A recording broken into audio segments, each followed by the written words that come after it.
Excellencies, distinguished delegates, ladies and gentlemen, this high-level political forum is being held at a critical moment in human history.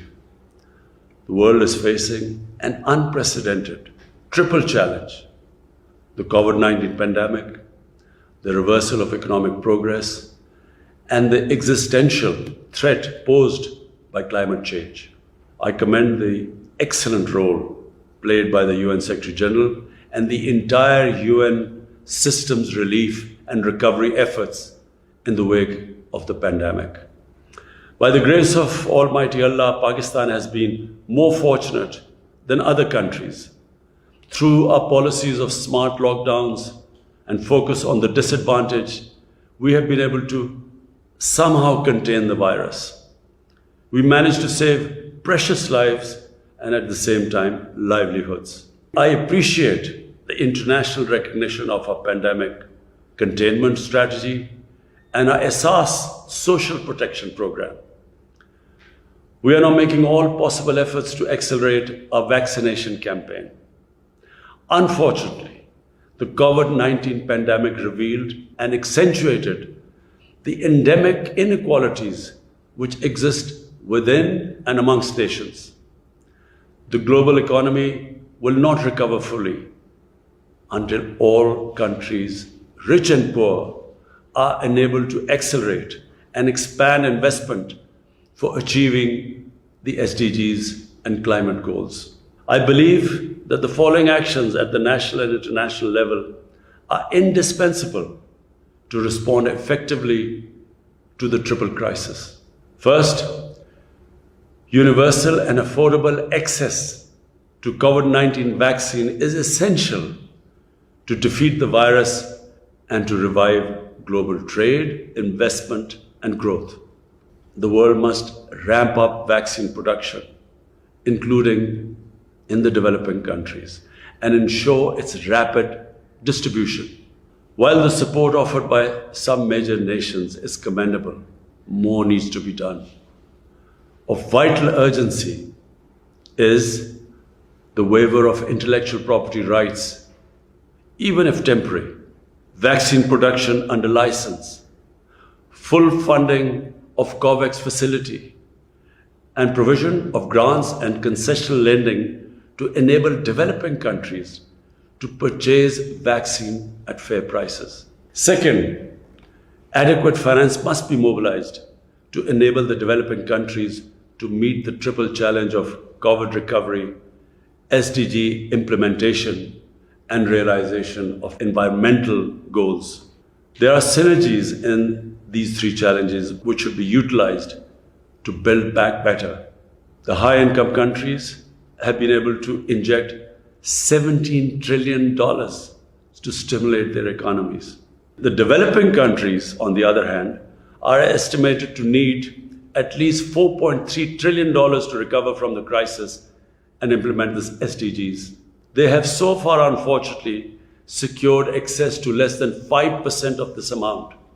Last September, I had proposed the creation of new IMF special drawing rights as an effective way to generate development financing.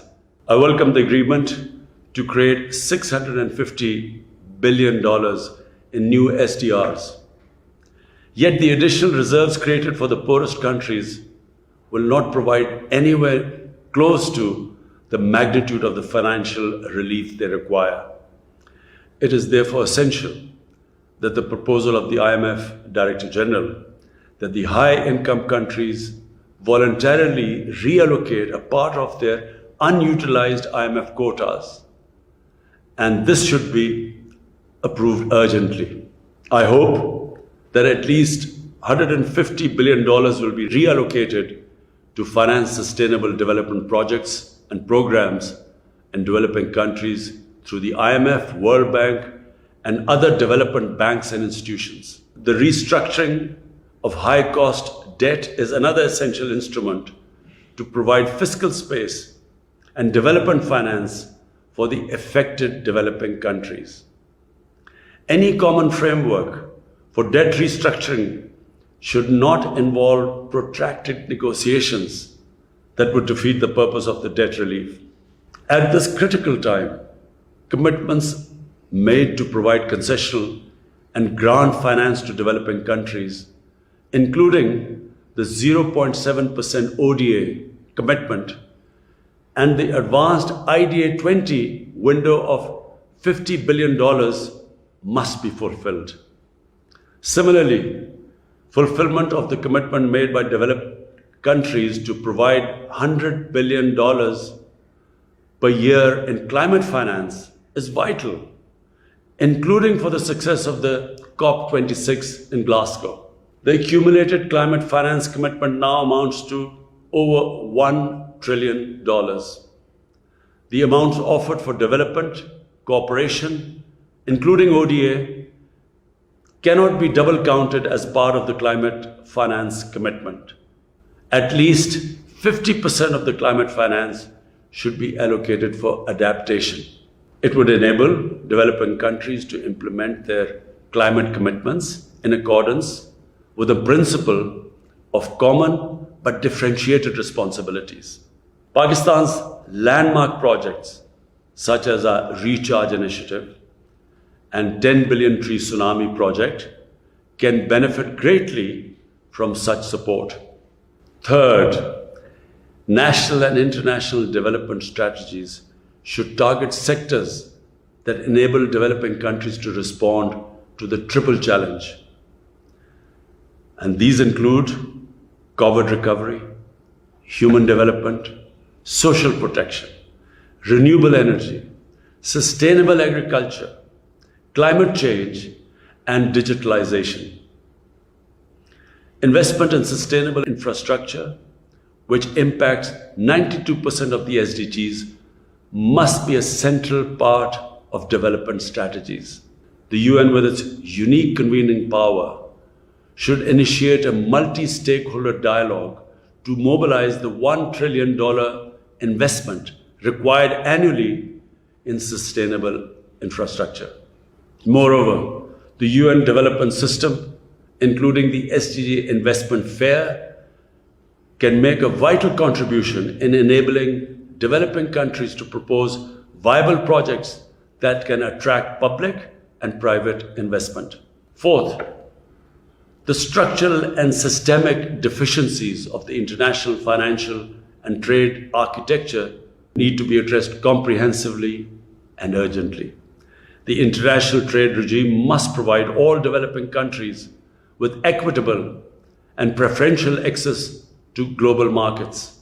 Protectionist measures erected by some major economies in violation of the WTO agreements must be rescinded. The vast amounts of illicit finance which flow out of the developing countries must be halted.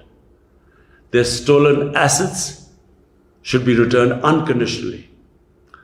The 14 recommendations of the FACT-I panel deserve to be endorsed and implemented. I welcome the US proposal for a minimum global corporate tax to prevent profit shifting and tax evasion. Excellencies, the COVID-19 pandemic has once again revealed the essential unity of humanity and the close interdependence of nations.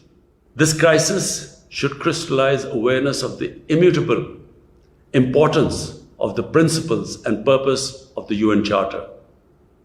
We must focus on peaceful and just resolutions of disputes and promote international cooperation for building a more equitable, stable, and prosperous world. I thank you. The 14 recommendations of the FACT-I panel deserve to be endorsed and implemented. I welcome the US proposal for a minimum global corporate tax to prevent profit shifting and tax evasion. Excellencies, the COVID-19 pandemic has once again revealed the essential unity of humanity and the close interdependence of nations. This crisis should crystallize awareness of the immutable importance of the principles and purpose of the UN Charter. We must focus on peaceful and just resolutions of disputes and promote international cooperation for building a more equitable, stable, and prosperous world. I thank you.